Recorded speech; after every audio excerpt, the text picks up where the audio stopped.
As advanced as we are, as smart as we think we are, we continue to have this ridiculous debate that shouldn't even be a conversation, much less a debate, over whether or not it is possible to transition one's gender.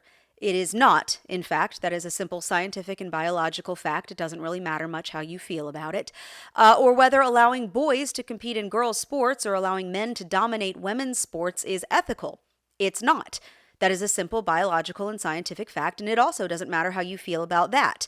But now we're about 3 months into the Trump administration, and we're seeing just how hard leftists are willing to dig into allowing mentally ill guys to invade women's spaces, no matter how high the pile of evidence grows, showing how women and girls are suffering for this. And these are the same women and girls, by the by, who the left would have you believe now for decades that they have been championing, while the rest of us misogynistic sexists are just sitting back here, hating women and causing them to die. Of course, until a gender-deluded guy comes along, and then the left is happy to throw women and girls under the rainbow-colored bus. So now the gaslighting efforts have ramped up full speed from the disingenuous hacks who actually want you to believe that men competing in women's sports does not put female athletes at any disadvantage whatsoever, or even more concerning, physical risk. Just pretend that everything you have ever known about the human form and biology never existed.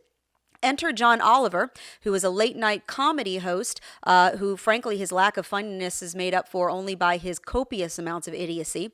And he went on an impassioned tirade on Sunday night, going on for many long minutes in defense of transgender athletes, i.e. boys who think they're girls, in girls' sports, claiming that we have no real evidence that teenage boys are at an athletic advantage over girls even after going through puberty.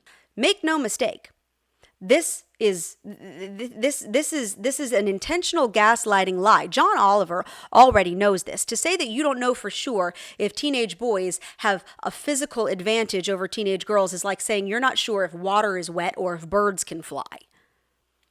Okay, we should probably just run a few tests to find out. That's insane. Most leftists, particularly the ones who are at the forefront of pushing all of this garbage, they know full well what they're doing. This is not lost on them.